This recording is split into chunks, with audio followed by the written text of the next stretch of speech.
Alberto. Kak Alberto kok itu ya? Sebentar. Kayaknya karena tidak menerima tidak menerima di record gitu, nggak ngeklik oke gitu. Jadi dia terkeluarkan secara otomatis. Sebentar.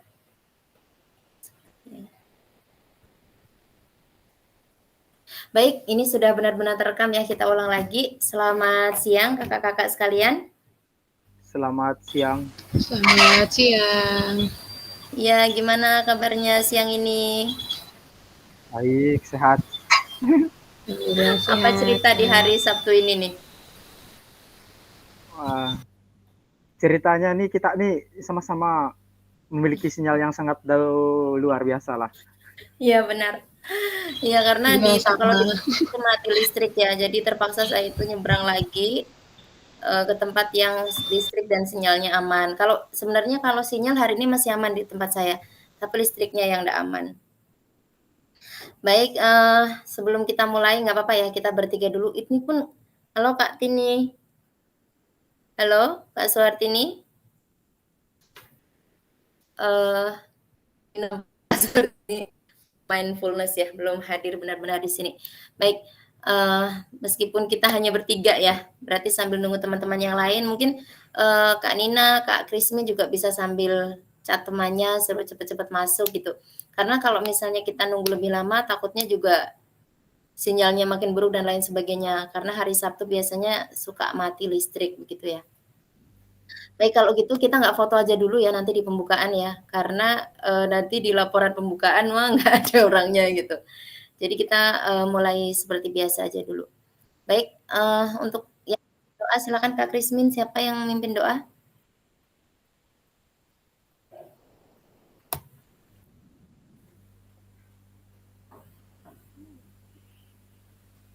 Saya aja lah Kak, biar itu. Ya silakan. Oke, baiklah.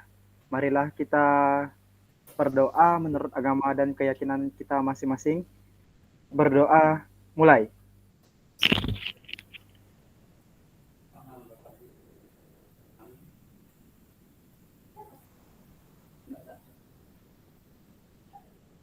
Doa selesai.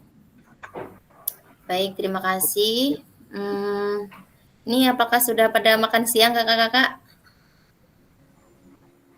Saya belum, Kak. Soalnya Ya baru pulang Allah. rapat. Boleh ini Baru ya, saya mandi. boleh sambil ngemil atau gimana, pokoknya jangan sampai sakit ya Kak Nina karena sedang sibuk banget pasti ya. Karena double-double PPG dan lain sebagainya kan. Semoga sukses dua-duanya nanti. Amin, amin, amin. Saya sambil share screen. Baik.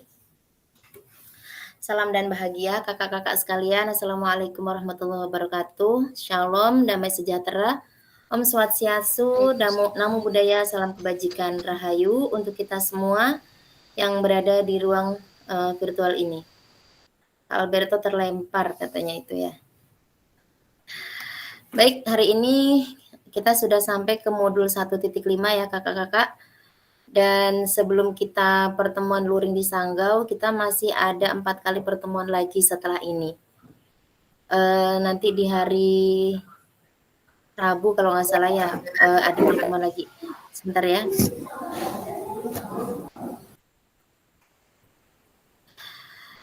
Hari ini pembahasan kita itu terkait pengembangan kurikulum PJOK dan ini sudah ada di LMS.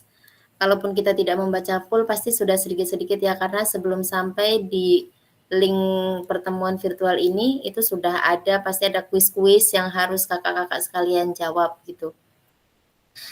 Dan seperti biasa untuk pertemuan kita selama 1,5 jam ke depan kita ada kesepakatan bersama ya kakak-kakak.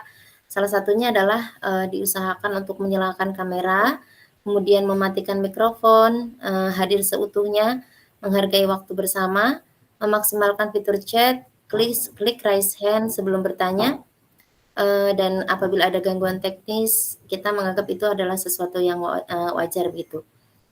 Oh ya, untuk Kak Christine saya sudah jadikan sebagai co-host ya. Jadi kalau misalnya ada teman-teman yang masuk, mohon bantuannya untuk dipersilahkan masuk. Baik. Selanjutnya, halo Bapak Ibu, tujuan dari sesi kita kali ini adalah yang pertama, peserta dapat memahami 3 karakteristik utama kurikulum merdeka serta keterkaitannya dengan prinsip pemikiran Ki Hajar Dewantara. Kemudian yang kedua, peserta mampu memahami pengembangan kurikulum PJOK, dan yang ketiga, peserta mampu memahami penyusunan program PJOK yang berkualitas dengan Big Word Design. Oke. Selanjutnya, agenda kita pada sesi kali ini yang pertama adalah Big Word Design, Backward Design ya. Kemudian yang kedua adalah pengembangan kurikulum PJOK. Yang ketiga, pemikiran Ki Hajar Dewantara dan kurikulum merdeka. Aktivitas 1, Backward Design dalam pengembangan kurikulum PJOK. Baik, menurut kakak-kakak sekalian, dari skala 1 sampai 10, kira-kira seberapa dalam pemahaman kakak-kakak tentang kurikulum PJOK? Sesi ini silakan kakak-kakak untuk menjawab di kolom chat ya, masing-masing.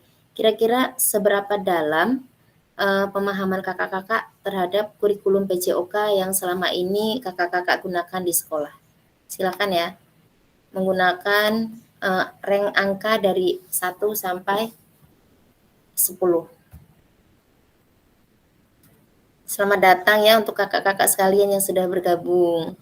Ya, enggak apa-apa Kak Anselmo, silakan mulai dijawab ya untuk pertanyaan yang ada di screen. Kira-kira menurut kakak-kakak sekalian, pemahaman kakak-kakak terkait kurikulum PJOK yang saat ini digunakan itu ada di angka berapa?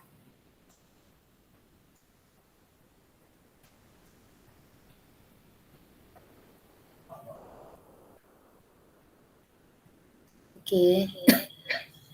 Kak Teguh ya, 6. Kak Krismin 6, oke. Terus kemudian Kak Suhartini 7, Kak Alberto 6, Kak Nina 7. Kemudian, belum ya, yang lain belum. Silakan ya kakak-kakak diisi. Kira-kira kalau menurut Kak Gusti nih sinyalnya agak susah ya. Kak Nina dulu. Kak Nina, kenapa Kak Nina ada di angka 6? Boleh tolong diceritakan?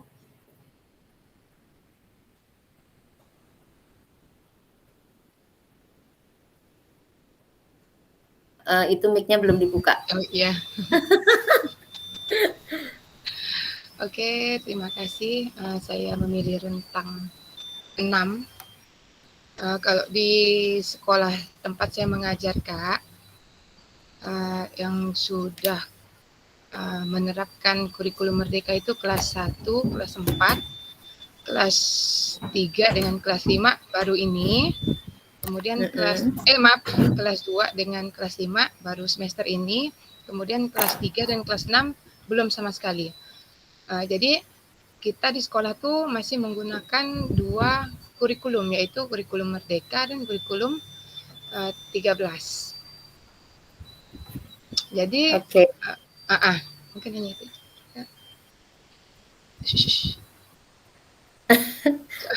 Sambil ngomong, maaf ya Kak.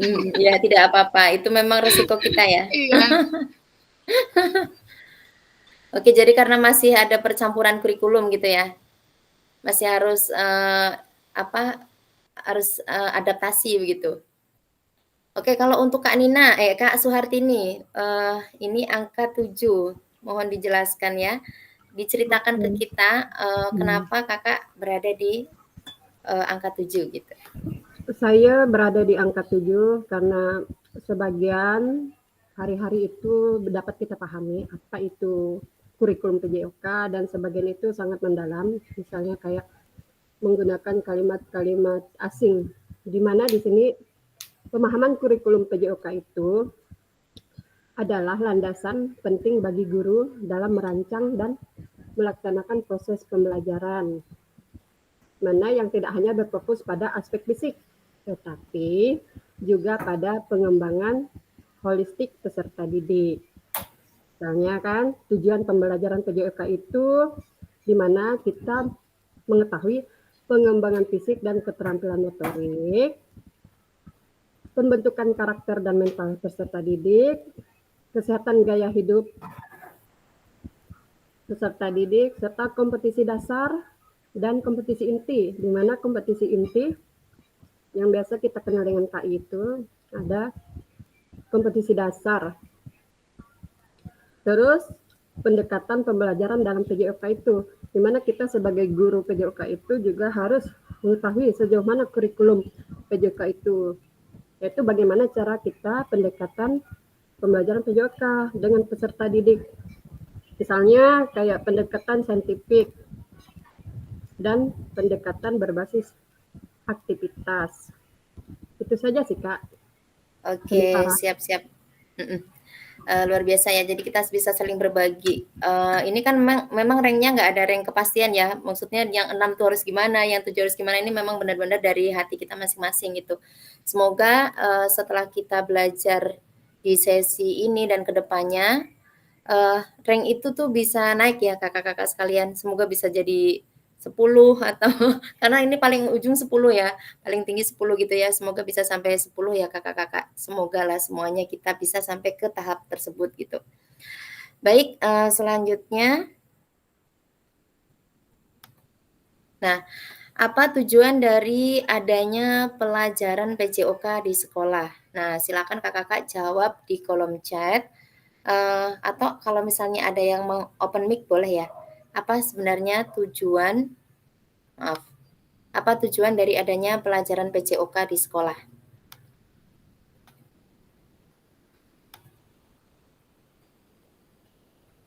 Ini kita ada 12. Oke, silakan Kak Teguh. Boleh langsung dijawab apa tujuan dari adanya pelajaran PJOK di sekolah? Iya Kak, saya jawab Kak ya. Soalnya ngetik agak panjang nih, jadi ngomong Ya jalan betul. Benar, silakan Jadi Kak. tujuan PJOK yang ada di sekolah itu pertama PJOK kita tahu kan pendidikan jasmani, kesehatan dan olahraga. Berarti arti itu tidak hanya kan kalau kita tahu mapel lain kan di kelas. Tapi kalau Ya. tujuan dari PJOK selain kita untuk kesehatan jasmani, rohani gitu kan, fisik. Nah, jadi dan juga PJOK nih mengajar kita tentang disiplin, keterampilan dan kemampuan kita gitu Kak. Maka ada tujuan beda dengan mapel-mapel lainnya. PJOK ini lebih spesial ya. Artinya agak beda dari pakaiannya. Kita guru olahraga kan. Dari Ya, juga benar. dari segi kita ngajar karena PJOK ini tidak hanya teori tapi juga ada praktek gitu. Nah, itu Oke, beda. siap. Kak, ada bentar saya buka yang raise hand. Tadi Kak Teguh, terus siapa lagi? Hanya Kak Teguh ya, tadi kayaknya lebih dari satu orang yang raise hand. Nah, ini. Bentar. Ada Kak Gusti dan Kak Nina. Oke, silakan Kak Nina, boleh disampaikan. Oke, terima kasih atas waktunya. Saya akan menambah. Yang lainnya saya tunggu di kolom chat ya, atau mau atau itu open mic semua. Nggak apa-apa juga open mic semua. Tujuan dari adanya pelajaran PJOK di sekolah yang pertama pembentukan fisik.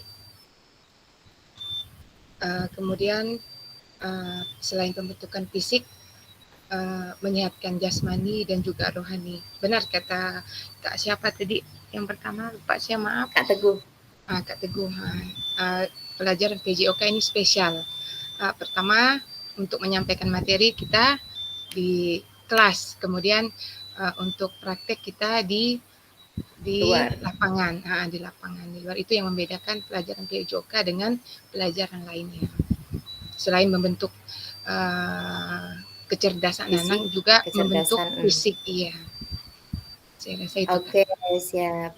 Ada lagi yang mau open mic atau ini? Baik, saya bacakan dulu ya yang sudah ada di kolom chat. Di sini ada yang pertama itu Kak Alberto. Tujuan adanya pelajaran PJOK di sekolah sebagai pemenuhan kebutuhan gerak peserta didik, mengeluarkan bakat minat peserta didik dalam bidang olahraga dan prestasi.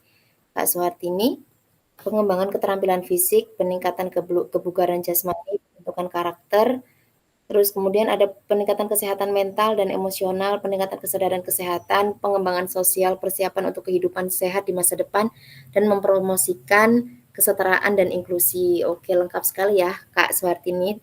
Kemudian kalau Kak Krismin tujuannya adalah untuk membentuk karakter, ya karakter peserta didik agar merasa lebih aktif di kelas dan lapangan, sehingga peserta didik bisa melakukan aktivitas gerak dengan baik. Oke, saya tangkap dari Kak Krismin ada karakter itu ya. Oke, silakan Kak Gusti disampaikan. Kak, baik, terima kasih Kak. Tapi sebelumnya maaf ya Kak, soalnya laptop yang saya gunakan ini tidak ada kamera ya Kak. Yang kemarin tuh lagi di servis. Nah, makanya Iya, tadi tidak ada izin masalah. apakah boleh dipakai 2 akun kan, pakai HP dengan laptop. Nggak masalah. Ya Kak, terima kasih Kak.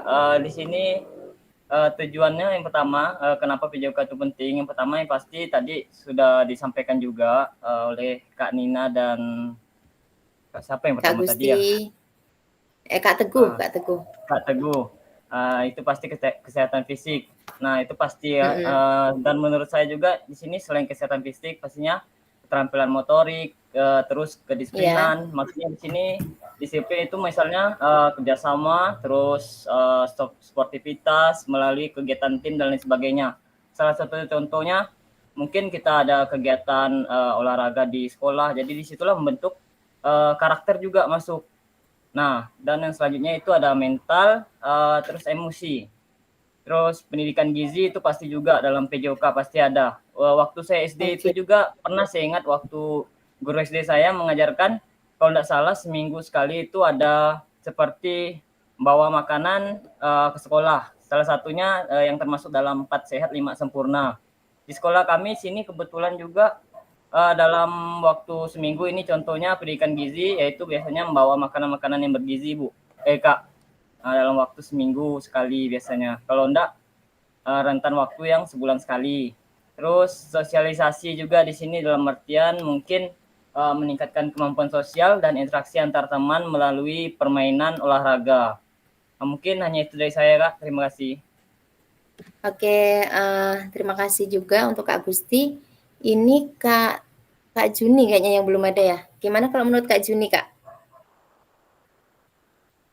Oh ya, Kak Juni langsung pakai ini ya, pakai chat. Baik, saya buka. Kalau untuk Kak Juni ini tujuan pendidikan jasmani adalah untuk pembentukan anak, sikap atau nilai kecerdasan fisik dan keterampilan atau psikomotorik sehingga siswa akan dewasa dan mandiri yang nantinya dapat digunakan dalam kehidupan sehari-hari. Baik, terima kasih. Kita buka dulu ya di halaman selanjutnya.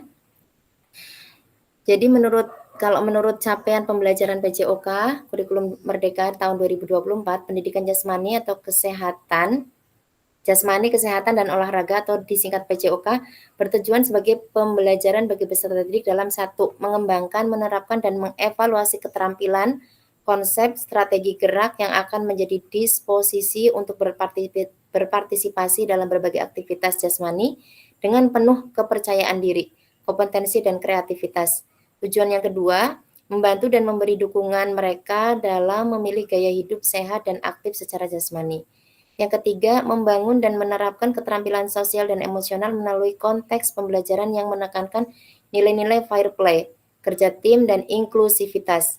Dan yang keempat, menanamkan apresiasi dan mengembangkan sikap positif untuk aktif secara jasmani sepanjang hayat sebagai upaya peningkatan keseluruhan kualitas hidup. Pada dasarnya kalau kita perhatikan itu ada 3 kunci ya kakak-kakak sekalian dalam tujuan pembelajaran PJOK dan sebenarnya sama dengan pelajaran yang lainnya dalam hal 3 kata kunci. Yang pertama itu yang jelas sikap, pengetahuan, sikap, dan keterampilan. Ada 3 hal itu yang dikembangkan menjadi beberapa tujuan yang 4 ini. Tadi sepertinya yang paling lengkap itu Kak Suhartini ya yang menyampaikan ada kalimatnya tuh sangat lengkap gitu.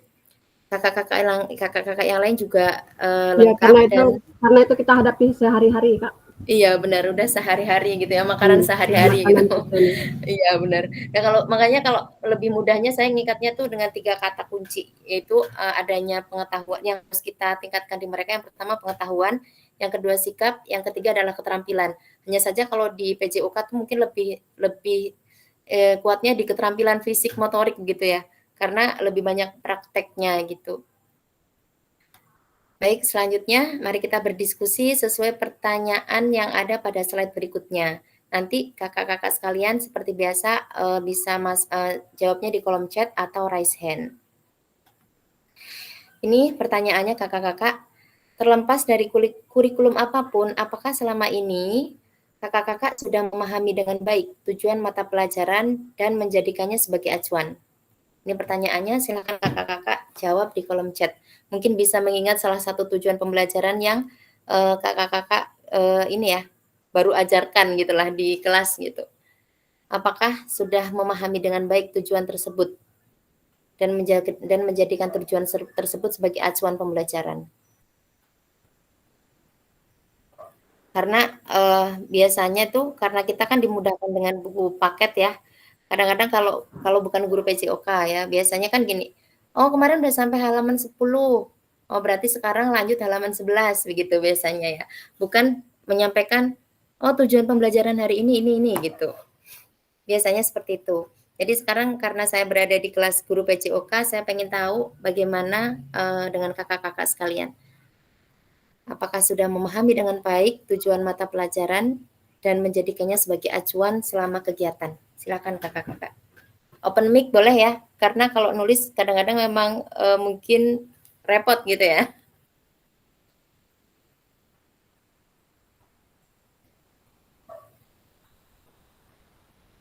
Kak, sorry Kak, putus-putus suaranya. Bisa diulangi lagi sekali lagi Kak, mohon maaf. Oke, siap, tidak masalah. Jadi, di sini ada pertanyaan ya, Kak Teguh. Terlepas dari kurikulum apapun, maksudnya kurikulum 2013 maupun kurikulum Merdeka sekarang, apakah selama ini Bapak Ibu sudah memahami dengan baik tujuan mata pelajaran dan menjadikannya sebagai acuan pembelajaran? Itu pertanyaannya. Apakah pertanyaannya sudah bisa dipahami, kakak-kakak?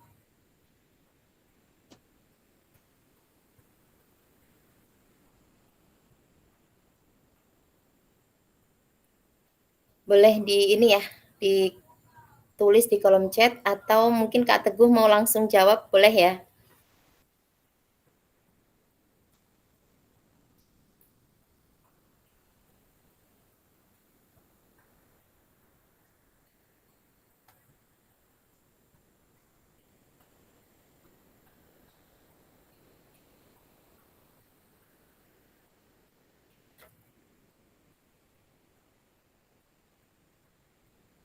Di sini, ini baru ada Kak Juni tadi yang terakhir, jadi belum ada pesan baru.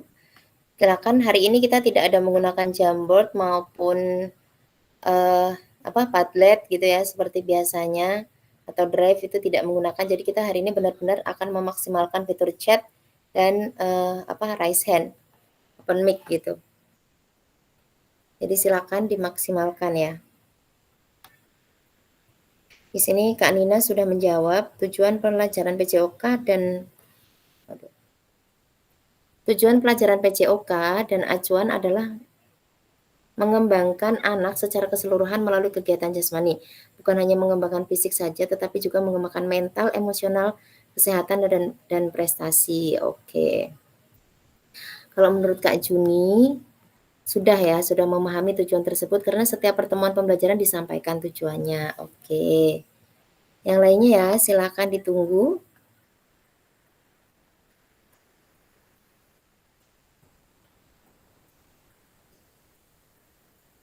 Halo Kak Pipinus.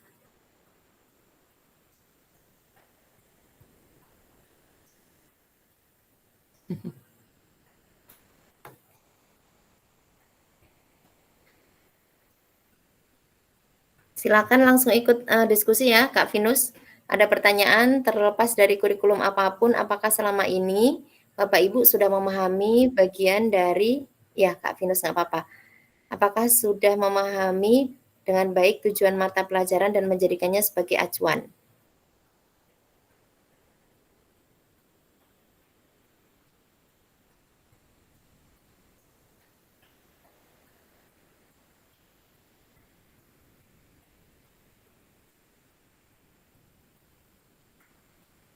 Oke, sudah ada yang menjawab ya, Kak Anselmus. Yang lainnya boleh open mic ya. Kak Venus kalau mau jawab langsung juga boleh ya.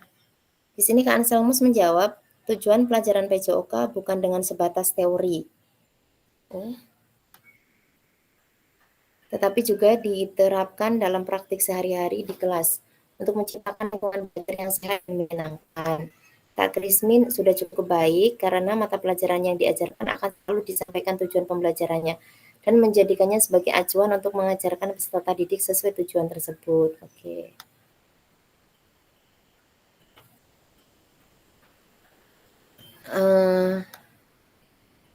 Alberto, saya sudah cukup memahami karena setiap pembelajaran dan melakukannya sebagai acuan dalam pembelajaran dengan tujuan untuk melakukan gerak dan melakukan pembelajaran teori maupun praktek. Oke, kalau Kak Suhartini, tujuan pembelajaran memberikan acuan dan fokus pada proses belajar mengajar, penyusunan rencana pembelajaran, evaluasi dan penilaian, motivasi dan inspirasi, perbaikan berkelanjutan. Oke, itu awalnya memang dari tujuan ya.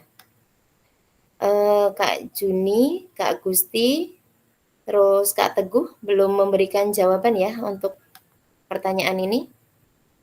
Halo, mungkin mau langsung open mic. Kak Teguh, Kak Gusti.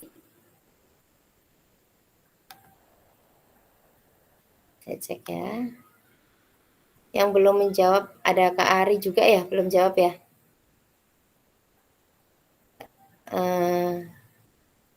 Silakan ya kakak-kakak.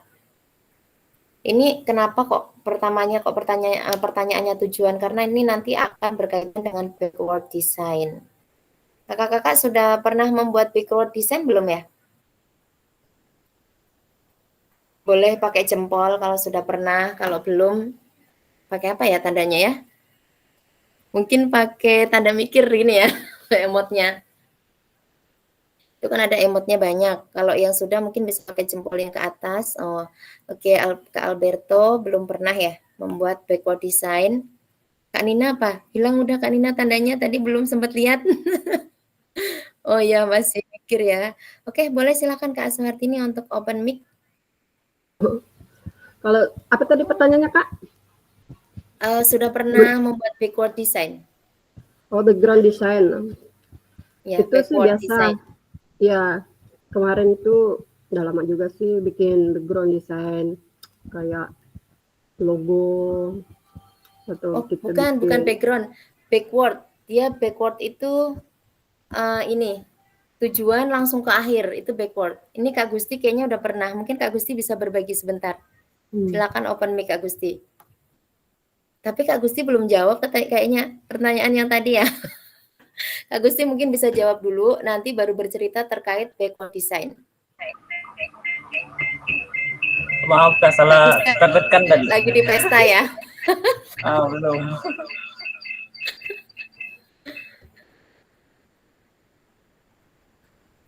Belum terkirim juga. Saya udah jawab di chat. Sudah jawab di chat, kirim. Oke.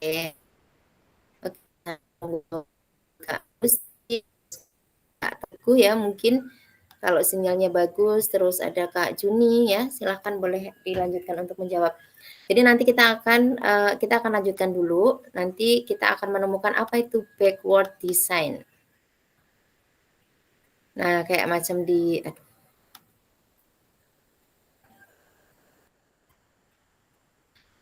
Oke, dalam konteks kurikulum merdeka, apakah tujuan-tujuan ini bisa dicapai? Pertanyaannya itu, jadi tujuan-tujuan yang tadi sudah kakak sampaikan ke anak-anak, dalam konteks kurikulum merdeka, apakah tujuan-tujuan ini bisa dipakai? Begitu pertanyaannya. Sebentar, sepertinya ada yang menjawab ya. Ini Kak Gusti, Kak Venus tuh ada menjawab.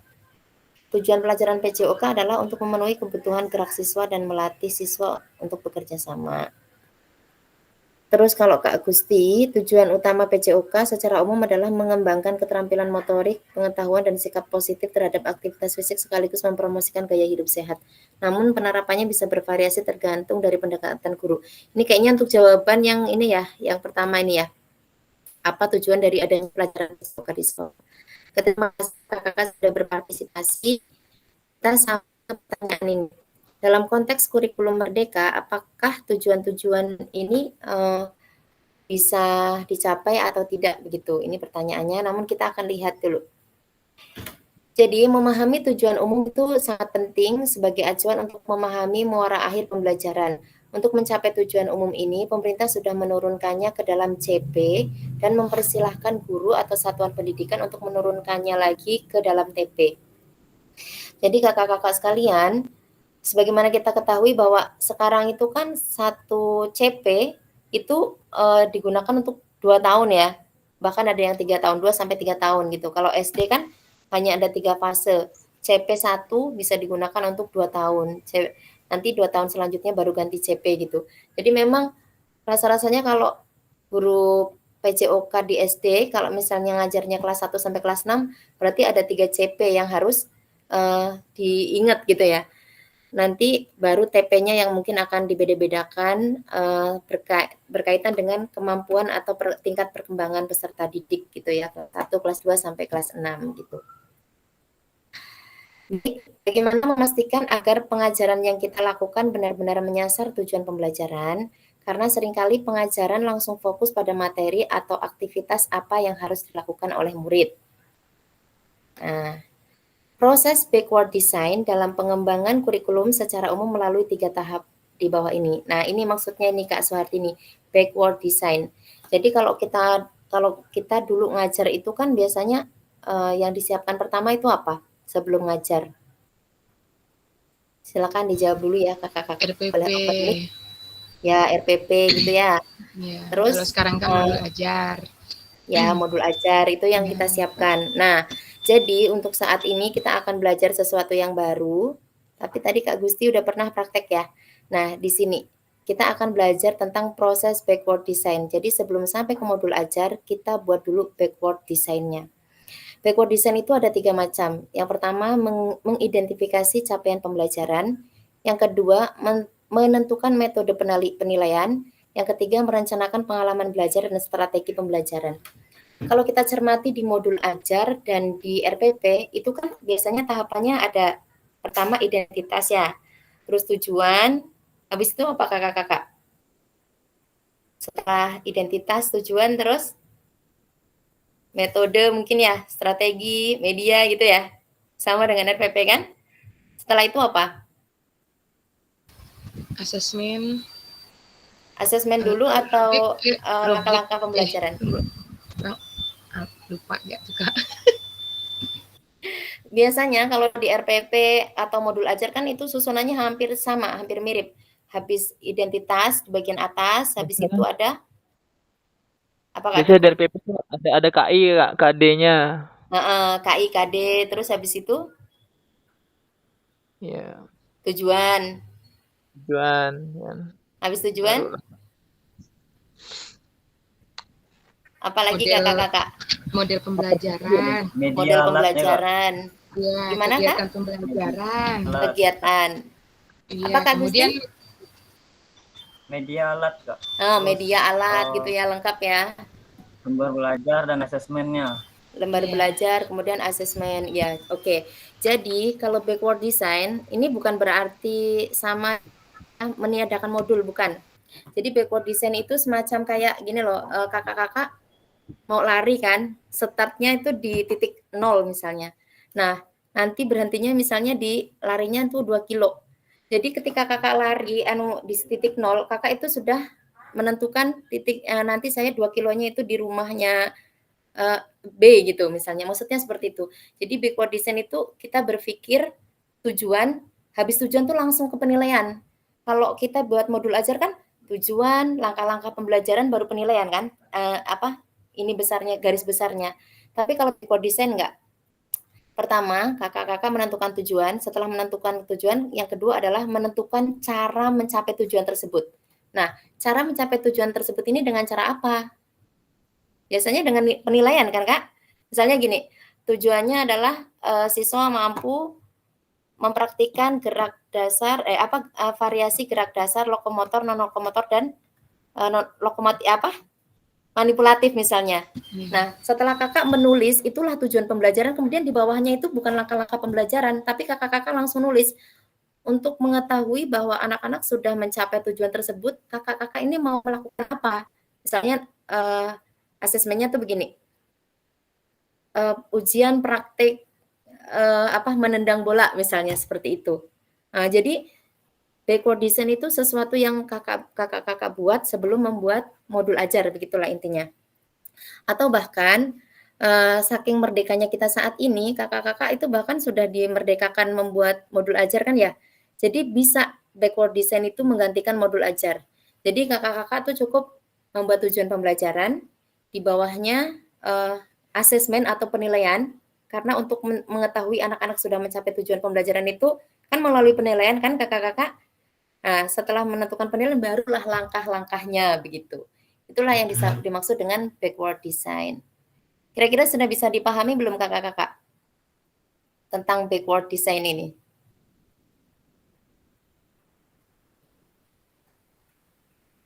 Responnya apa nih? Kanisa? Ya, boleh. Apa? Background design ini berarti sama dengan tujuan pembelajaran ya? Jadi anggap gini, backward design itu sama dengan modul ajar, anggaplah begitu. Cuma kalau modul ajar itu kan kayak RPP gitu kan. Jadi mulai dari tujuan pembelajaran, langkah-langkah pembelajaran baru asesmen begitu kan. Nah, kalau backward design nggak seperti itu. Jadi anggap saja kakak-kakak mau bikin RPP, mau bikin modul ajar, itu nggak apa-apa, dua-duanya boleh. Tapi sebelum kakak-kakak membuat modul ajar dan RPP, di atasnya itu buat dulu backward design-nya. Jadi kayak misalnya tujuan pembelajarannya kan gini, dikasih judul dulu, backward design. 1, tujuan pembelajaran. Kakak-kakak tulis dulu tuh tujuan pembelajarannya apa. Misalnya ada 3 tujuan pembelajaran. Yang kedua, penilaian atau asesmennya. Jadi kakak-kakak langsung tahu untuk mencapai tujuan ini, saya tuh mau nyuruh anak-anak lari 100 meter misalnya seperti itu.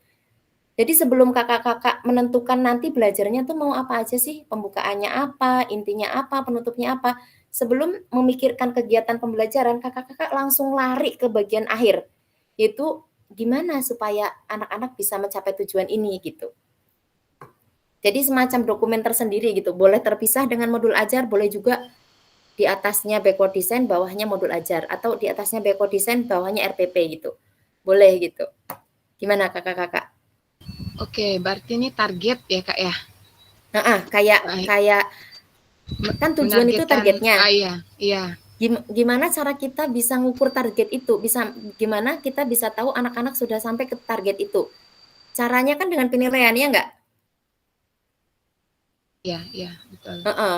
Jadi kan gimana kita tahu bahwa anak-anak itu sudah memahami itu gerakan lokomotif artinya apa? Jadi misalnya gini, karena di situ tujuan pembelajarannya ada anak-anak memahami arti dari gerakan lokomotor. Anak-anak memahami arti dari gerakan lokomotor. Otomatis kalau namanya memahami, nggak mungkin praktek kan kakak-kakak. Minimal itu bentuknya tes isai. Jadi begitu, karena tujuannya seperti itu, di bagian asesmennya gini, tes tertulis. Nanti tes tertulisnya ada 5 soal, bentuknya pilihan ganda gitu. Walaupun belum ada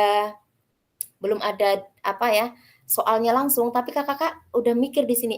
Oh, berarti untuk tujuan nomor 1 karena di situ memahami, berarti nanti saya mau mengadakan tes tertulis untuk bisa mengetahui bahwa anak-anak sudah memahami materi ini. Yang kedua, karena tujuannya itu anak-anak mampu mempraktikkan variasi gerak dasar lokomotor, non lokomotor, misalnya ada variasi gitu. Oh, kalau ini nggak mungkin tes tertulis ya kan? Berarti saya tidak bisa hanya menggunakan satu jenis tes. Berarti nanti mau campur, 1 tes tertulis, 2-nya tes praktek, misalnya seperti itu gitu loh. Jadi begitu menentukan tujuan, langsung bawahnya langsung menentukan penilaian gitu. Barulah setelah itu kakak-kakak pikirkan, nanti pendahuluannya mau ngapain, kegiatan inti mau apa, kegiatan akhirnya mau apa gitu. Itulah yang dimaksud dengan backward design gitu. Ada yang mau bertanya kakak-kakak? Oke ya, kita lanjut dulu ya. Baik, di sini ada pesan kunci kakak-kakak. Backward design merupakan proses sistematis yang memastikan kesesuaian kurikulum dengan capaian pembelajaran yang diinginkan. Backward design juga pada akhirnya membantu guru menyelaraskan antara tujuan, langkah pembelajaran, dan penilaiannya. Nah, harusnya kan tujuan, langkah pembelajaran, baru penilaian kan? Nah, supaya kakak-kakak sekalian maksudnya lebih fokus, maka dibuat backward design dengan yang nomor 3 dijadikan jadi nomor 2 gitu. Tujuan, penilaian, baru langkah-langkah gitu. Itu cara berpikirnya. Itu di backward design. Baik kakak-kakak, kita mau masuk ke aktivitas kedua. Apakah sampai sini ada yang mau ditanyakan? Kalau saya nggak bisa jawab, nanti kakak-kakak yang lain yang jawab nih. Atau cukup, kita lanjutkan? Lanjut ya? Oke, baik kita lanjutkan. Kita masuk ke aktivitas 2. Jadi hari ini kita ada 3 aktivitas ya. Nah, di sini ada penyusunan program PJOK. Kurikulum berbasis standar, manakah yang benar definisi di bawah ini? Nah, ini kakak-kakak nanti diminta untuk menjawab ya. Kurikulum merupakan seperangkat aktivitas untuk menguasai keterampilan. Kurikulum merupakan seperangkat aktivitas untuk menguasai keterampilan. Baik, ini benar, pernyataan ini benar atau salah? Silakan kakak-kakak ini ya, kasih jawaban 1 apabila benar dan kasih jawaban 2 apabila menurut kakak-kakak enggak tepat. Boleh di kolom chat atau mau langsung open mic juga boleh. Pertanyaan pertama itu kurikulum merupakan seperangkat aktivitas untuk menguasai keterampilan, atau mau langsung 3 juga boleh ya. Yang jelas kalau misalnya menurut kakak-kakak itu ya tepat 1, kalau nggak tepat 2. Yang kedua, buku teks peserta didik dapat dikatakan adalah suatu kurikulum. Yang ketiga, kurikulum adalah suatu standar untuk mengetahui apa yang peserta didik harus pelajari, meliputi keterampilan, pengetahuan, dan sikap. Yang menurut kakak-kakak benar, silahkan ini ya, berarti ada 3 angka. Misalnya 111, 121 gitu ya, boleh ya? Silakan kakak-kakak, sepemahaman kakak-kakak sekalian.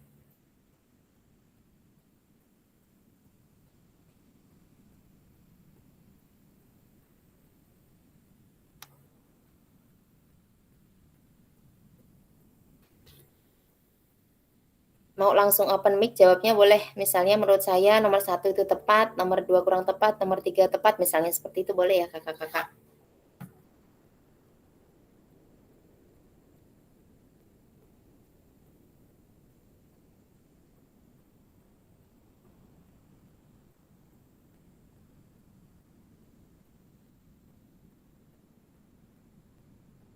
Oke, Kak Juni.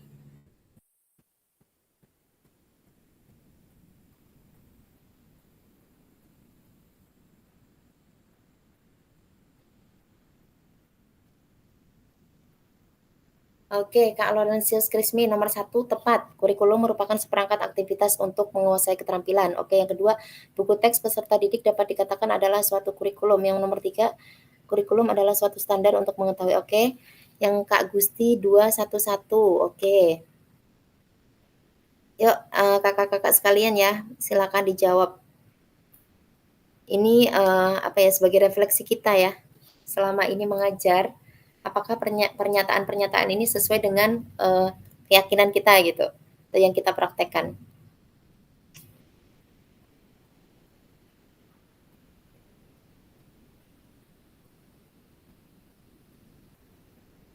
Ini baru Kak Krismin dan Kak Agusti yang menjawab ya.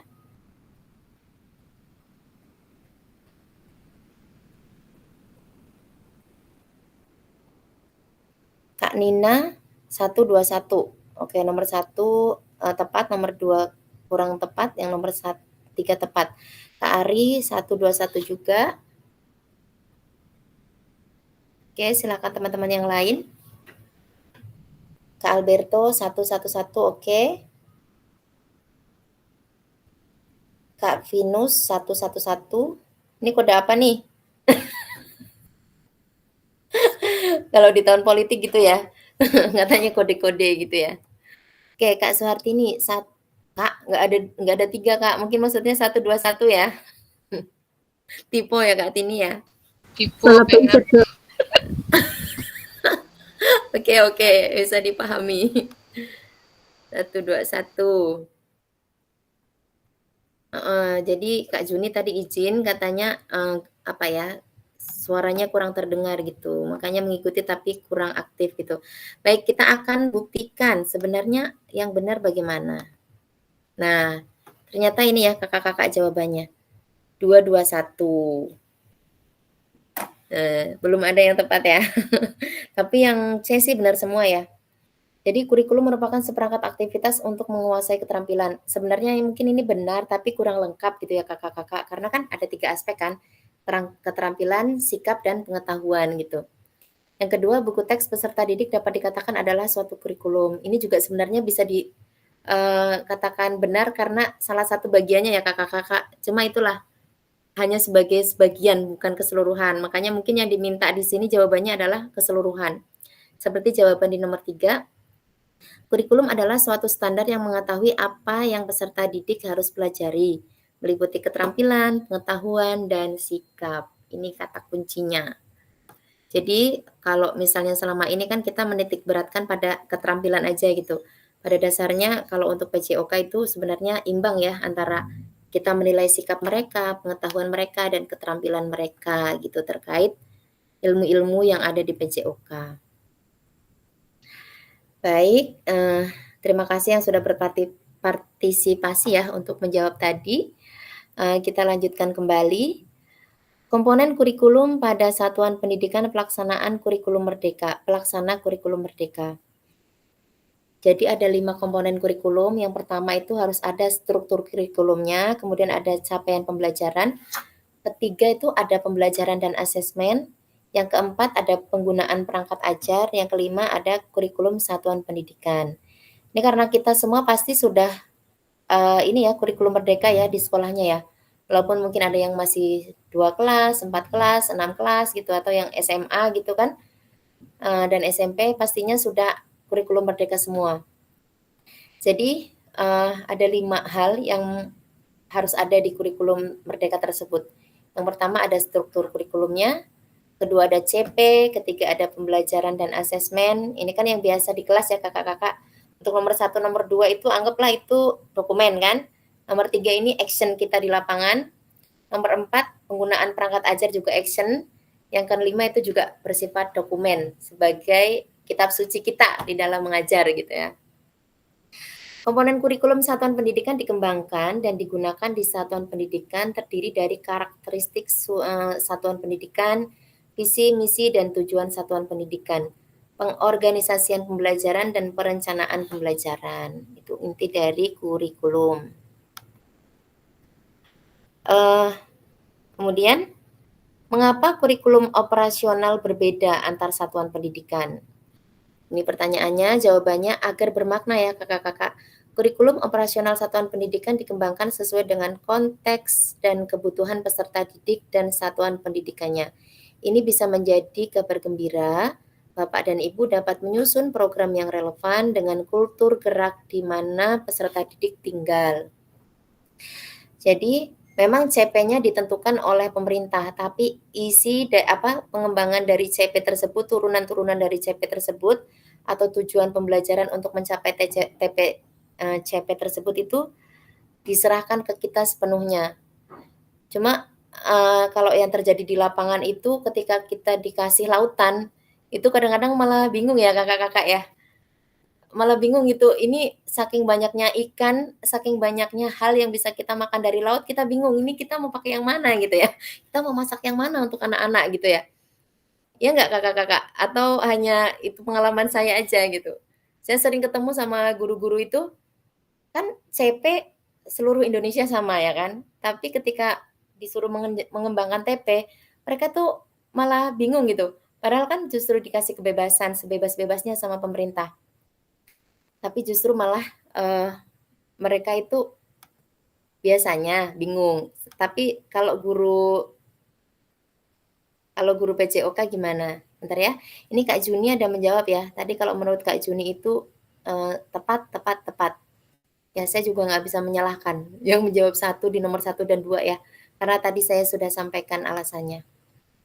Cuma memang kurang lengkap nomor 1 dan nomor 2 karena sebagai pendukung gitu. Gimana kakak-kakak terkait ini nih?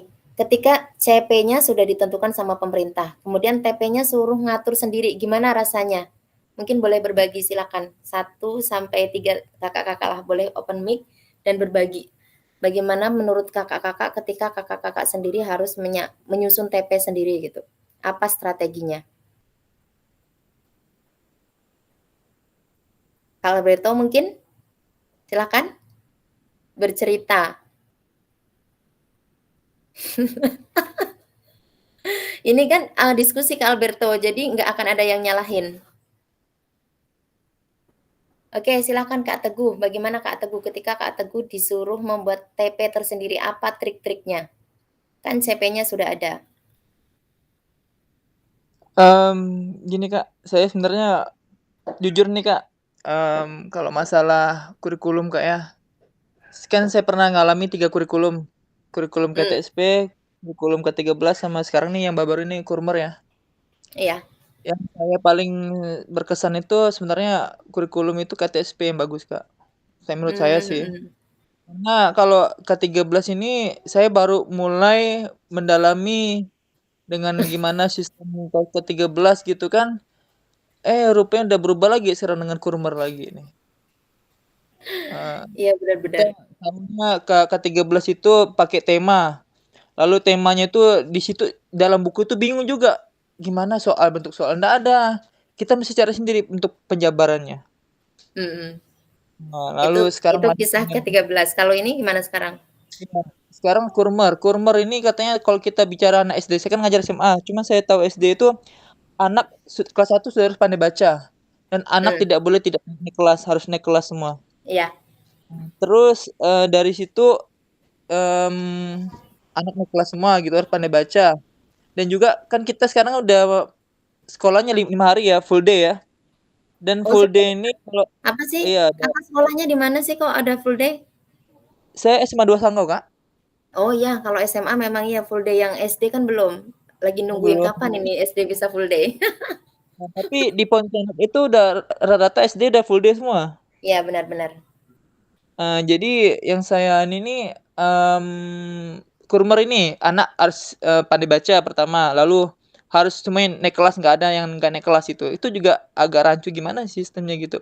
Terus yang ketiga nih masalah full day ini tugas ini nggak boleh ada PR. Katanya itu karena udah dibebani anak sampai sore gitu. Tapi kenapa ada sebagian guru masih ngasih PR gitu ke anak-anak gitu sampai banyak gitu PR-nya. Jadi sebenarnya pun guru-guru ini udah memahami atau belum sih kurikulum ini sebenarnya apa sih maunya gitu, kurikulum ini sebenarnya gitu, tujuannya dan seperti apa gitu. Karena tuh ada sebagian guru tuh ngasih PR masih gitu. Sedangkan ada yang bilang juga kalau udah Kurmer ini enggak boleh ada PR gitu. Nah itu. Jangankan Kurmer ya, dulu kurikulum 2013 juga pernah ada isu itu ya, nggak boleh ada PR gitu ya. Itu ya. Oke. Saya jujur belum begitu mendalami masalah kurikulum. Iya benar-benar. Nggak apa-apa Kak, nggak apa-apa. Karena ini kita semua seperti itu sepertinya. Jadi belajar tentang kurikulum merdeka tuh kayak masih sebagian, sedikit gitu. Makanya tadi saya itu coba ngasih pertanyaan. CP itu kan se-Indonesia Raya itu sama. Terus kakak-kakak dikasih kesempatan untuk nyusun TP-nya sendiri, disesuaikan dengan tingkat perkembangan anak gitu. Kalau kakak-kakak sendiri tuh gimana triknya gitu untuk TP itu? Atau lihat buku, yang penting pembelajaran sampai sini, ini tujuan pembelajarannya atau bagaimana gitu? Ya, Menyesuaikan dengan sarana dan prasarana sekolah, oke. Terus kemudian sebentar ya. Sehingga TP pun akan berubah atau beradaptasi karena tidak semua CP bisa dilaksanakan. Oh, kayaknya CP itu pasti bisa nggak sih Kak? CP kan bersifat umum ya Kak Juni.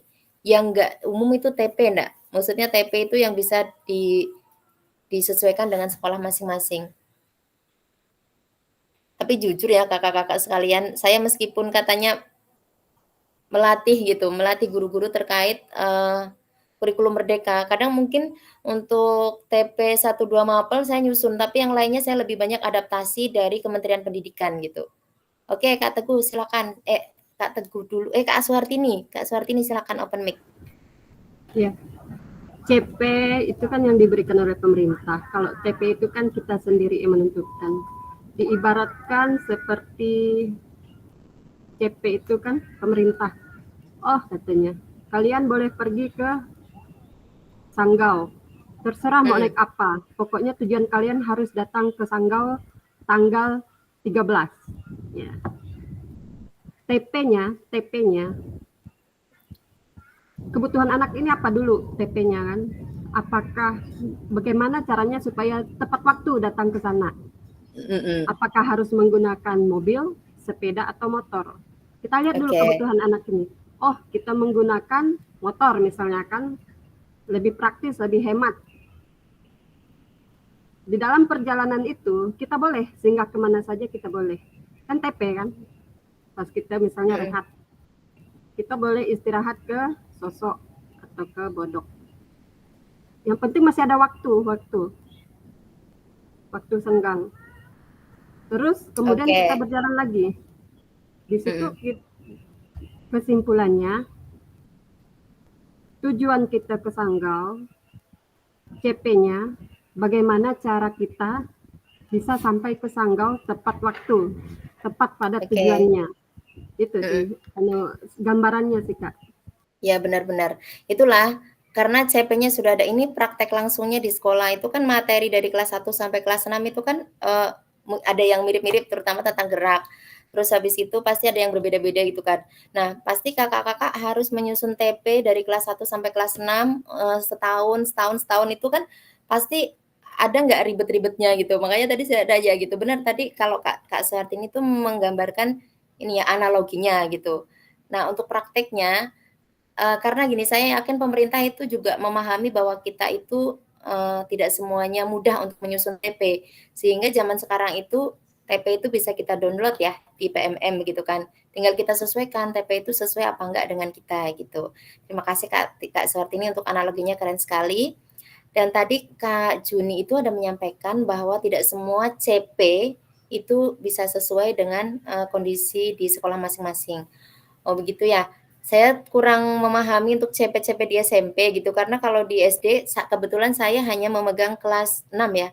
Yang saya lihat itu kebetulan masih bisa untuk lingkungan kami itu masih bisa gitu, tinggal menyesuaikan TP-nya. Oke, berarti untuk CP-TP ini ya. Saya nggak tahu deh karena yang jawab tadi baru Kak Juni dan Kak Suhartini gitu. Bagaimana trik-trik kakak-kakak sekalian ataukah langsung menggunakan buku? Karena setahu saya zaman sekarang itu kalau kayak buku pegangan misalnya dari Erlangga dan buku pegangan dari pemerintah aja susunan TP-nya sudah berbeda-beda begitu. Oke, kita lanjutkan dulu ya. Baik, di sini mari berbagi cerita saat Bapak Ibu menyusun kurikulum PJOK. Nah, ini pertanyaan pemantiknya ya. Ada 3 pertanyaan pemantik, tapi kita akan diskusi dari satu pertanyaan.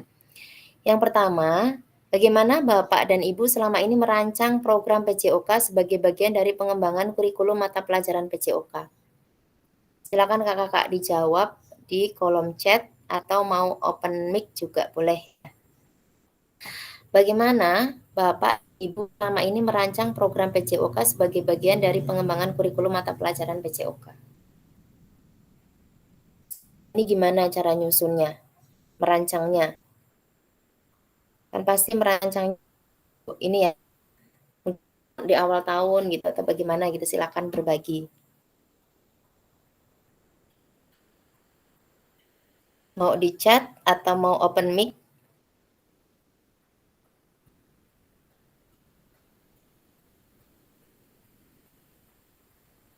Kak Nina mungkin mau open mic? Teman-teman yang lain? Kak Alberto, Kak Teguh, Kak Gusti, Kak Venus, Kak Krismin. Apa nih jawaban untuk pertanyaan ini? Bagaimana kakak-kakak selama ini merancang program PJOK di sekolah yang merupakan bagian dari kurikulum, pengembangan kurikulum PJOK?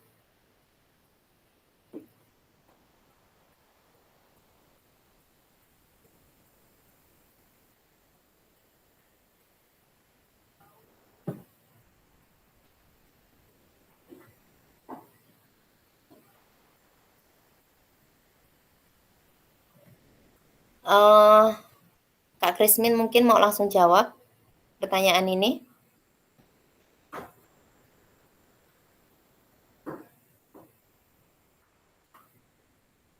Oke, langsung sudah ada di chat ya.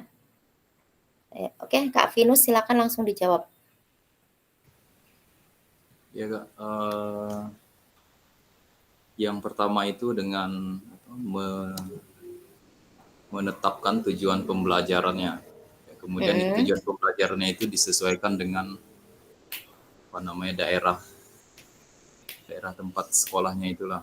Kalau kayak kami Bontu itu ya disesuaikan dengan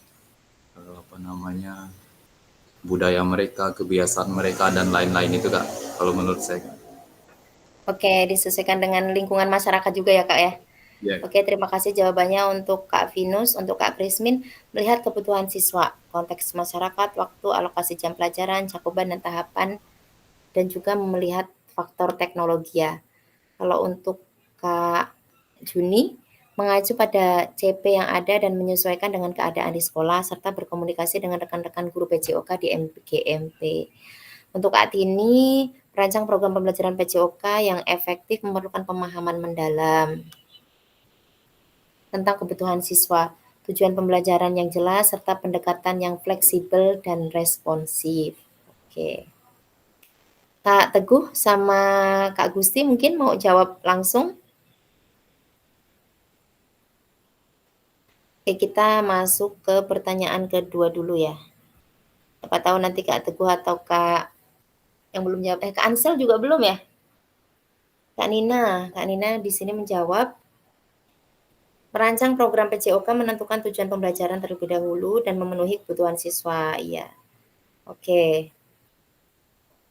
Yang belum jawab tuh Kak Ansel, Kak Teguh, terus kemudian Kak Gusti ya. Lagi rewang tadi katanya. Tadi yang lagi rewang tuh Kak Gusti kalau nggak salah ya. Oke, kakak-kakak di sini ada pertanyaan kedua.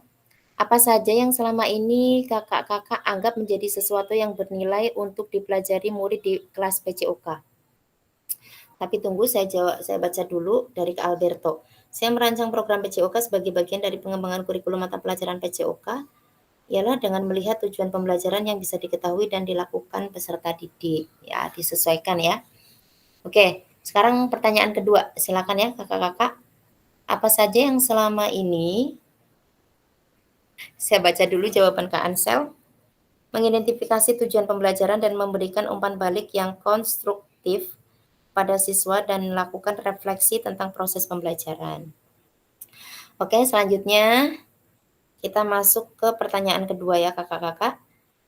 Apa saja yang selama ini kakak-kakak anggap menjadi sesuatu yang bernilai untuk dipelajari murid di kelas PJOK? Ini nilai ya, berarti hal yang paling mendasar, yang paling penting. Kayaknya yang penting untuk dipelajari oleh mereka di kelas PJOK. Silakan, boleh open mic atau mau lewat chat.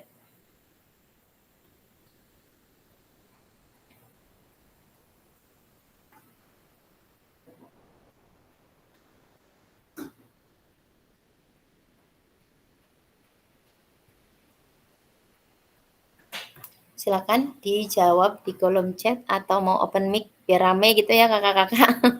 Jadi yang ngantuk itu nggak jadi ngantuk gitu loh. Di sini ada yang sudah menjawab ya. Sebentar. Ansel tadi terakhir, di sini Kak Suwartini menjawab, dengan mempelajari berbagai aspek di kelas PJOK, murid tidak hanya mengembangkan keterampilan fisik tetapi juga membangun karakter, mental, dan pemahaman sosial yang penting untuk kehidupan sehari-hari. Oke, itu nilai yang penting, nilai yang paling dianggap penting oleh Kak Nina ya. Kita lihat apakah teman-teman yang lain juga sepemahaman dengan Kak Nina? Alberto, yang saya anggap menjadi sesuatu yang bernilai untuk dipelajari murid adalah percaya diri, disiplin, bekerja sama. Oke, ini masuk ke sikap berarti ya, ranah sikap. Selanjutnya, Kak Krismin, saya lewat ini aja ya.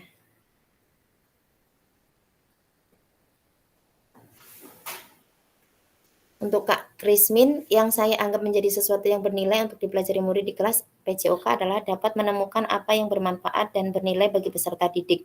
Apa yang membuat mereka tertarik, aktivitas apa yang dapat dilakukan di luar sekolah, Terus kemudian apakah mereka lebih suka melakukan sesuatu sendirian atau bersama kelompoknya? Apakah mereka senang berkompetensi atau lebih memilih aktivitas rekreasional?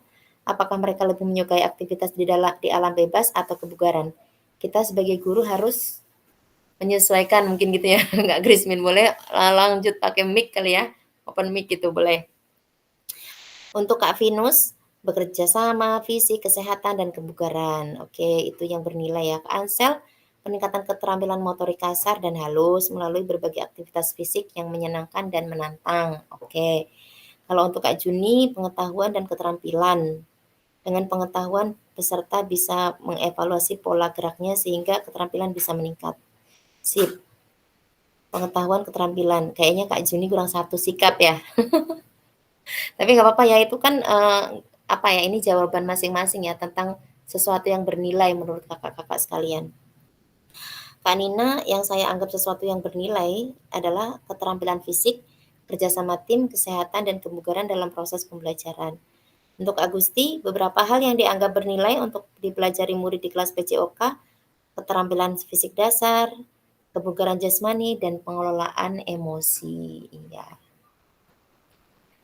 Baik, kemudian untuk Kak Ari, meningkatnya keterampilan gerak, meningkatnya pengetahuan dan kerja sama tim.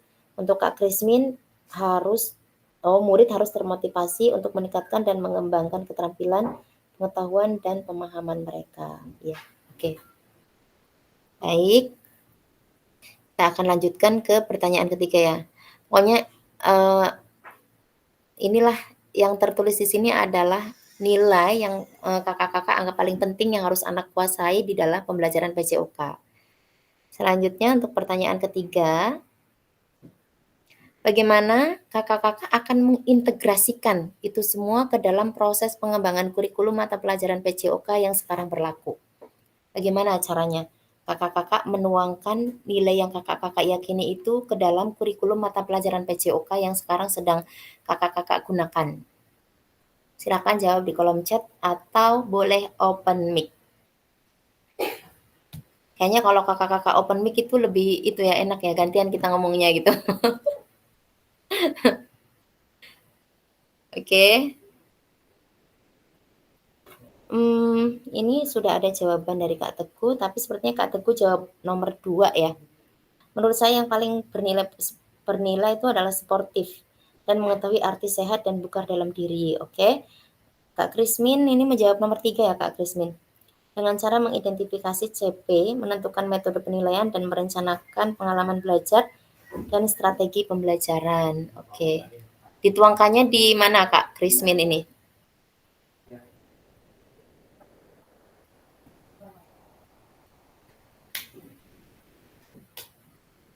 Oke, mungkin ada yang mau open mic kakak-kakak, mau langsung menjawab bagaimana kakak-kakak itu mengintegrasikan nilai-nilai yang kakak yakini sebagai sesuatu yang paling penting atau ini ya, yang paling dianggap penting lah gitu di dalam PJOK. Gimana mengintegrasikannya di dalam kurikulum? Kalau Kak Teguh yang paling bernilai sportif, udah. Baru Kak Krismin ya. Oke, yang lainnya silakan.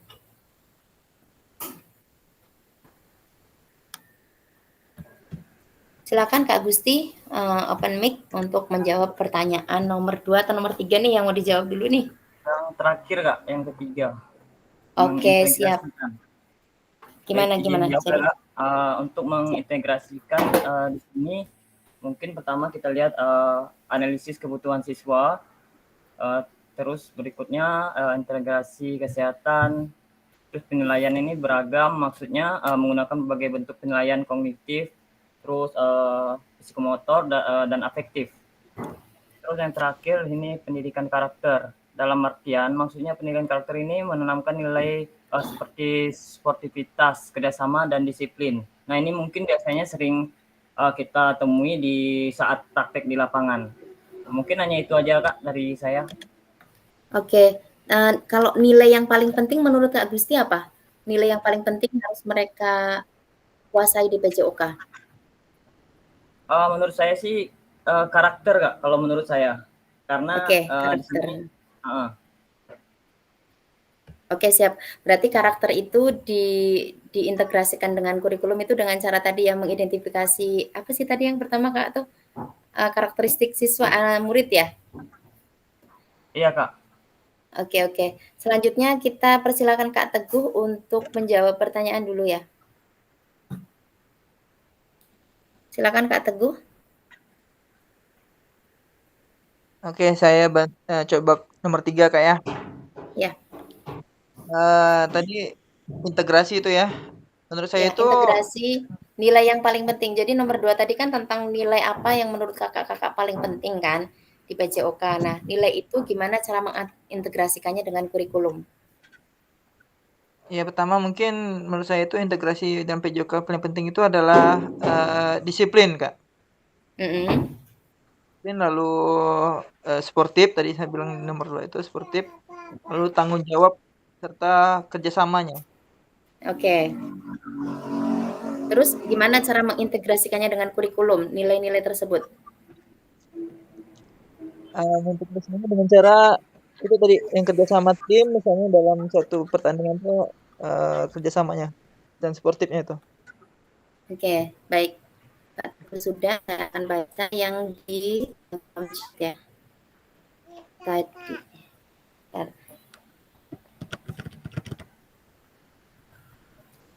Di sini Kak Alberto, cara saya menuangkannya kurikulum sekarang ialah dengan melakukan dan merencanakan pembelajaran, menyiapkan penilaian sesuai dengan kebutuhan peserta didik. Oke.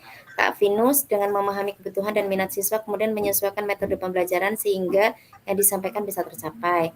Kak Juni dengan mengaplikasikan pengajaran adaptif, sehingga peserta didik bisa belajar melalui video pembelajaran yang ditayangkan, bukan hanya dari buku pelajaran. Untuk Kak Nina, cara mengintegrasikannya adalah menganalisis peserta didik dan membuat tujuan pembelajaran. Oke, Kak Ansel, mengadaptasi materi pembelajaran dan aktivitas sesuai dengan kebutuhan dan minat siswa. Misalnya menyediakan berbagai pilihan olahraga dan kegiatan fisik yang dapat dipilih siswa. Oke, inti dari jawaban kakak-kakak sekalian itu adalah bahwa nilai-nilai yang kakak yakini itu kakak integrasikan di dalam kegiatan pembelajaran sehari-hari ya, melalui tahapan-tahapannya gitu. Baik, selanjutnya 6 faktor yang mempengaruhi pengembangan program PJOK. Yang pertama itu adalah kebutuhan dan karakteristik peserta didik. Yang kedua ada konteks masyarakat. Yang ketiga waktu. Yang keempat alokasi jam pelajaran. Yang kelima cakupan dan tahapan. Dan yang keenam adalah faktor teknologi. Ini ada di LMS ya kakak-kakak sekalian. Baik, kita akan masuk ke aktivitas 3. Karakteristik utama kurikulum merdeka dan artikulasi Ki Hajar Dewantara dalam pendidikan nasional. Menurut kakak-kakak sekalian, kata kunci apa yang berulang kali kita telah bahas dalam pengembangan kurikulum PJOK? Jadi apa kakak-kakak? Kata kunci yang dari tadi itu kita sering ulang-ulang terkait pengembangan kurikulum PJOK. Boleh open mic?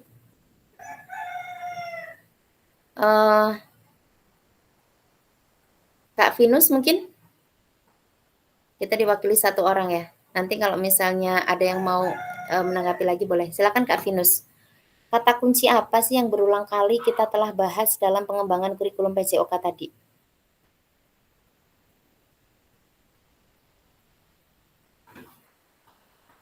Kak Ansel. Tadi Kak Ansel jawabannya udah saya baca belum? Oh, udah. Silakan ya Kak Vinus. Kira-kira apa sih? Atau yang lain juga boleh menyampaikan. Kata kunci apa yang dari tadi itu berulang-ulang kita bahas saat membahas tentang kurikulum PJOK? Oke, program PJOK. Capaian pembelajaran. Oke. Silakan Kak Suartini untuk menjawab.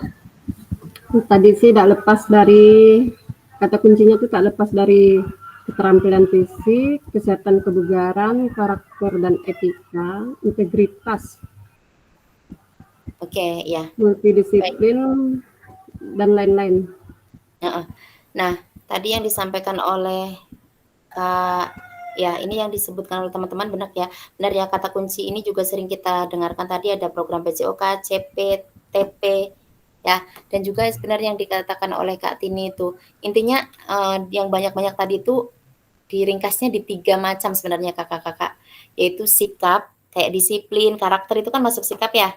Yang kedua pengetahuan, yang ketiga adalah keterampilan. Itu intinya ada 3. Oke, selanjutnya, apa yang telah kita bahas merupakan karakteristik dari kurikulum Merdeka. Yang pertama itu fokus pada materi esensial. Jadi maksudnya meskipun kan CP-nya 1, CP itu bisa memungkinkan kita untuk berkembang seluas-luasnya, untuk bisa memberikan ilmu sebanyak-banyaknya ke anak. Tapi kita harus ingat bahwa kunci dari karakteristik kurikulum Merdeka adalah ini, fokus pada materi esensial. Meskipun bisa kita memberikan banyak pengayaan, tapi kita disuruh fokus pada materi esensial. Muatan yang paling diperlukan untuk mengembangkan kompetensi dan karakteristik peserta didik. Jadi ingat ya kakak-kakak sekalian, maksudnya saya mengingatkan diri saya sendiri juga, bahwa bukan buku sebagai panduan kita. Kalau kita lihat mungkin bukunya itu tebal banget ya, bisa sampai 100 halaman dan lain sebagainya. Tapi kita harus cek kembali CP-nya. Kalau misalnya CP itu sudah tercapai sesuai dengan tingkatan-tingkatan TP yang sudah kita susun, berarti itu cukup. Itu yang bisa kita kembangkan terus-menerus. Kecuali waktunya masih banyak, baru kita bisa melakukan pengayaan-pengayaan. Kemudian yang kedua, pengembangan kompetensi dan karakter. Jadi pengembangan kompetensi sosial, emosional, dan moral peserta didik. Itu inti dari kurikulum Merdeka. Yang ketiga, fleksibilitas pembelajaran. Kurikulum dapat disesuaikan dengan kebutuhan pengembangan kompetensi peserta didik, karakteristik satuan pendidikan, dan konteks lingkungan sosial budaya setempat. Ya, jadi sangat fleksibel karena bisa disesuaikan dengan konteks kita. Kayak misalnya kita mau mengajarkan gerak lokomotor, non lokomotor itu melalui permainan-permainan, atau misalnya kita yang hidup di lingkungan masyarakat Melayu mungkin dengan tari zapin gitu ya, itu kan ada lokomotor, non lokomotor, dan manipulatifnya juga gitu ya, bisa dimasukkan di situ gitu maksudnya. Saking fleksibelnya pembelajaran kita gitu. Baik, mari kita diskusikan pemikiran Ki Hajar Dewantara secara lebih jauh dan mengaitkannya dengan karakteristik kurikulum Merdeka. Ki Hajar menggarisbawahi bahwa maksud pendidikan adalah menuntun segala kodrat yang ada pada anak-anak, agar mereka dapat mencapai keselamatan dan kebahagiaan yang setinggi-tingginya, baik sebagai manusia maupun sebagai anggota masyarakat. Oleh sebab itu, pendidik itu hanya dapat menuntun tumbuh atau hidupnya kekuatan kodrat yang ada pada anak-anak, agar dapat memperbaiki lakunya, tapi bukan dasarnya. Maksudnya bukan dasarnya hidup dan tumbuhnya kekuatan kodrat anak. Jadi setiap manusia sebagaimana kita ketahui kan memang sudah ada garis takdirnya masing-masing ya kakak-kakak sekalian ya kan. Kayak teori tabula rasa ya, bahwa anak-anak itu jangan-jangan saya salah ngomong, tapi intinya gini loh, bahwa anak-anak itu terlahir bukan seperti kertas putih gitu ya, kalau dari pandangan suatu ilmuwan gitu. Melainkan dia sebenarnya sudah ada tulisannya tapi masih buram, belum terlihat gitu. Nah, nanti tugas kita adalah memperjelas garis-garis tersebut, tapi dasar garis itu nggak kita ubah. Nah, kalau misalnya dalam prosesnya itu yang melenceng-lenceng, itulah tugas pendidikan untuk meluruskan gitu. Meluruskan lakunya, bukan dasarnya gitu.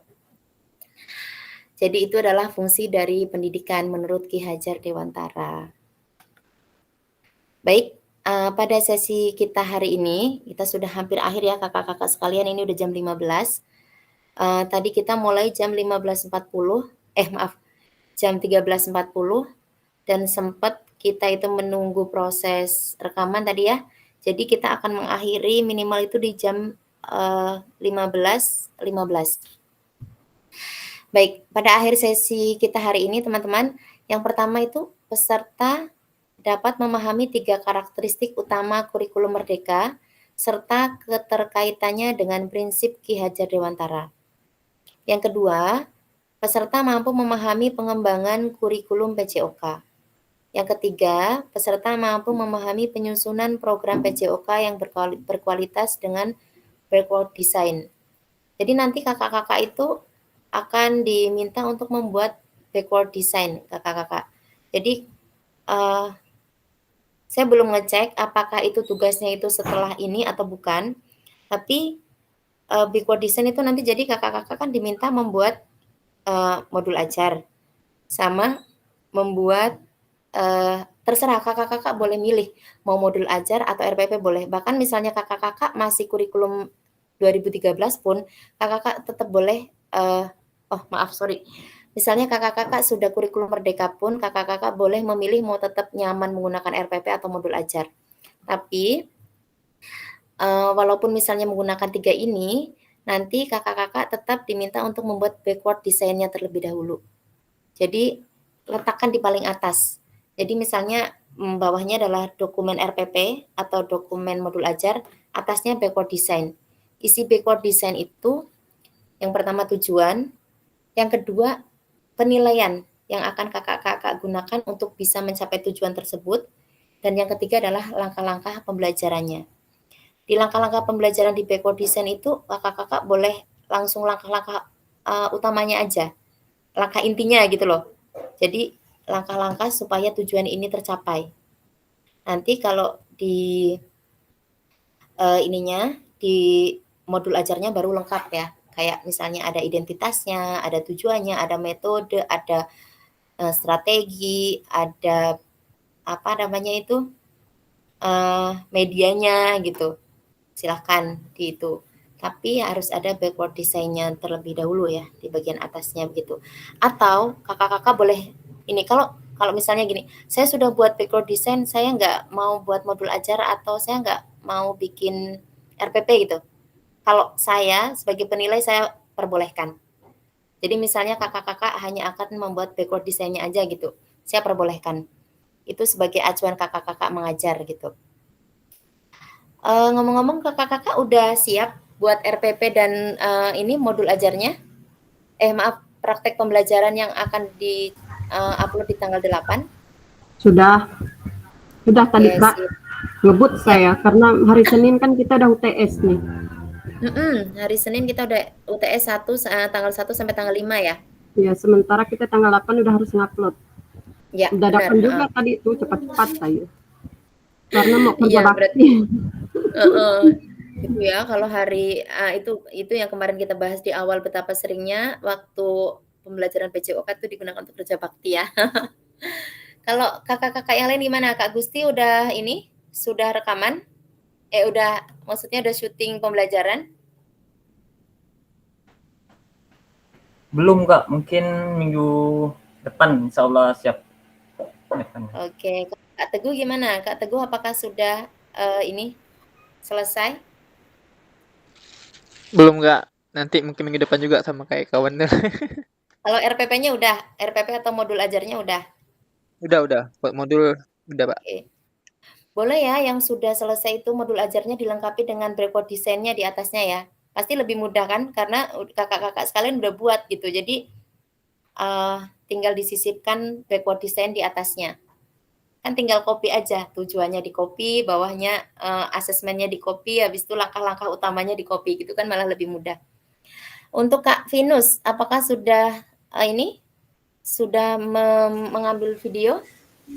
Belum Kak, masih. Rencananya kapan? Pasti minggu inilah karena ya memang harus selesaikan minggu ini Kak.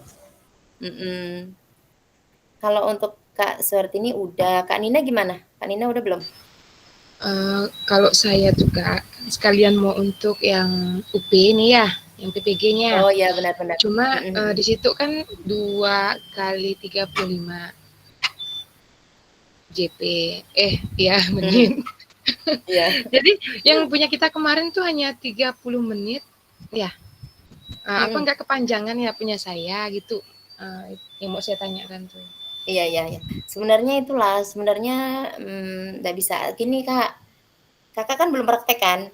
Jadi biasanya sebelum anak-anak benar-benar praktek kan kita ada siapin dulu, kita ada briefing dulu gitu kan.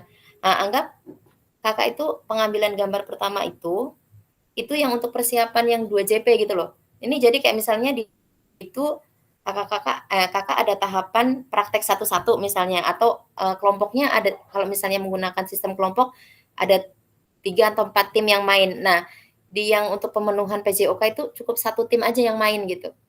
Jadi ada pendahuluan, kan pasti ada pemanasan kan, terus ada kegiatan intinya, baru ada asesmennya, ada penutup gitu. Jadi bisa gunakan seperti itu gitu. Jadi kayak contohnya, kakak hanya ngambil inti-intinya aja gitu. Karena itu nanti akan ada analisis itu dibuat per menit. Kalau misalnya kakak buat 70 menit, nanti pas luring kakak akan kecapean gitu loh.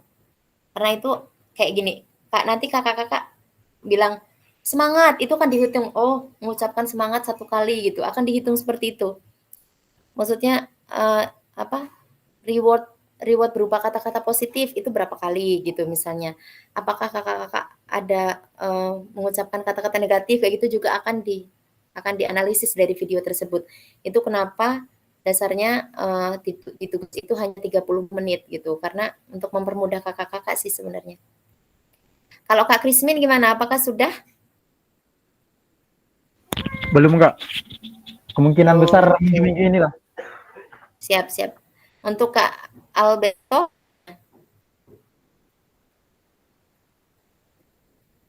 Halo Kak Alberto? Oh, kayaknya Kak Alberto sudah turun ke lapangan ini. Karena beliau bilang menjadi wasit voli ya. Ini 3 lagi yang belum siapa ya? Oke, baik kakak-kakak, semoga nanti sebelum tanggal 8 kakak-kakak sekalian sudah, selesai pengambilan gambar ya, sehingga, bisa langsung di-upload di tanggal 8 tersebut. Baik, kita itu masih punya waktu 7 menit, kita bisa melakukan refleksi ya. Silakan kakak-kakak, ungkapkan 1 kata, 1 sampai 3 kata lah yang menggambarkan pembelajaran hari ini. Silakan dimulai dari Kak Krismin. Langsung open mic aja. Belum, Kak, masih mikir dulu. Oke, yang lain siapa dulu? Boleh, atau mau langsung lewat chat juga boleh. Silakan ungkapkan 3 kata yang menggambarkan pembelajaran hari ini. Oh iya, Kak Alberto, tidak apa-apa. Silakan Kak Suhartini.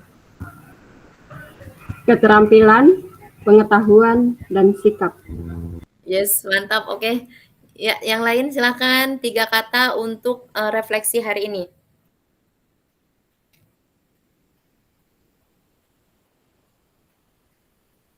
Bebas ya kakak-kakak. Ya, silakan Kak Gusti, apa 3 kata yang menggambarkan pelatihan hari ini? 1 kata boleh juga. Oke, baik. Fisik, mental, dan karakter. Fisik, mental, dan karakter. Oke. Fisik, mental, dan karakter masuk sikap ya Kak Suhartini ya. Oke, mantap Kak. Lanjut, silakan Kak Teguh. Apa refleksi untuk hari ini? Dari yang di situ tujuan, mental dan fisik. Tujuan mental dan fisik. Oke, kalau Kak Krismin di sini sudah menulis ya, semangat, riang, dan kerja keras. Oke, siap. Lanjutkan ya kakak-kakak. Kerjasama, pengetahuan, Kak Vinus. Oke. Udah semua Kak ini. Kak Juni udah belum ya? Kak Ansel? Kak Juni, program pengetahuan dan keterampilan. Oke. Kak Nina, refleksi, motivasi, semangat, dan pengetahuan. Siap. Kak Ansel mana nih Kak Ansel? Oh, Kak Ansel terkeluar kayaknya. Nah, kan? Kak Ansel keluar. Oke, Kak Alberto, afektif, psikomotor, dan kognitif. Ya, itu mewakili sikap, keterampilan, dan pengetahuan ya, Kak. Ya, itu memang inti dari pembelajaran hari ini. Baik, kakak-kakak, sepertinya cukup ya untuk hari ini. KI, pengetahuan, keterampilan, dan kerjasama. Siap. Kak Ansel keluar, bisa mendengarkan apa hari ini. Oke, baik kakak-kakak sekalian, saya izin mengakhiri share screen-nya. Oke, terima kasih Kak Krismin sudah diingatkan. Mari kita berfoto. Ini adalah hal penting dan paling penting ya, karena kita tidak mungkin masuk ke room ini hanya untuk foto. Silakan open kamera dan kita siap berfoto. Kak Krismin seperti biasa ya.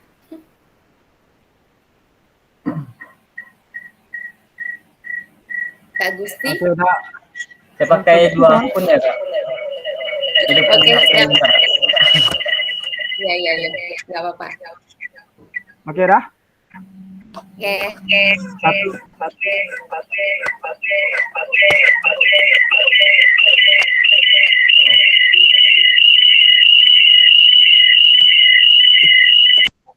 Satu, dua, tiga. Oke. Oke, mungkin kita pakai semangat ya. Kita ini.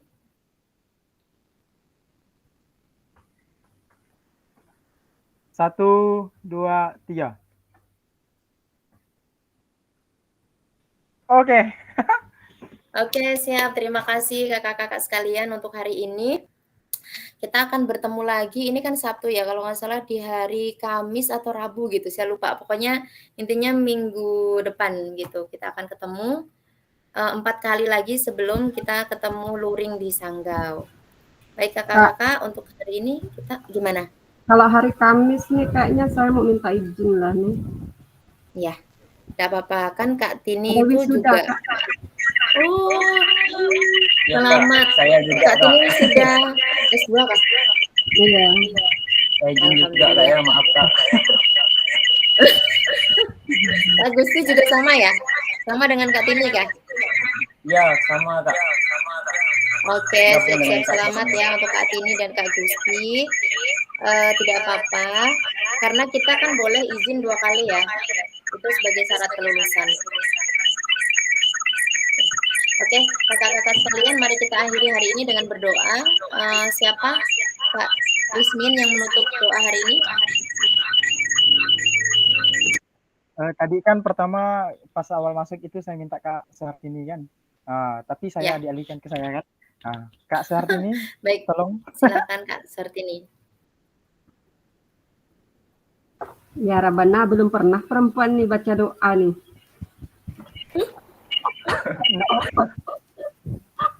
Yaudahlah. Baiklah. Setelah kita lakukan Zoom,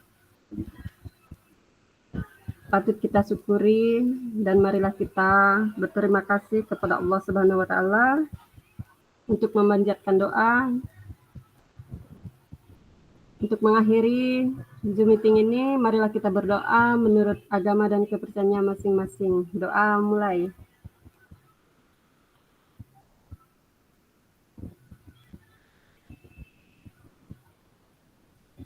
Amin, berdoa selesai. Ini sih kayak anak SD kayak gini. Baik, terima kasih. Yang penting inti dari doanya ya. Baik teman-teman, terima kasih kakak-kakak sekalian. Saya mohon maaf apabila di dalam fasilitasi hari ini terdapat kesalahan-kesalahan. Kita akhiri. Saya akhiri. Selamat sore. Sore. Wassalamualaikum warahmatullahi wabarakatuh. Waalaikumsalam warahmatullahi wabarakatuh. Kak Gusti ada apa Kak Gusti? Nggak ada, Kak, salah. Oh, nggak ada. Aku agak ngelik nih. Oke, ya izin ini ya, tutup ininya ya. Tutup rekamannya ya. Tutup. Ya saya matikan dulu, stop recording. Habis itu saya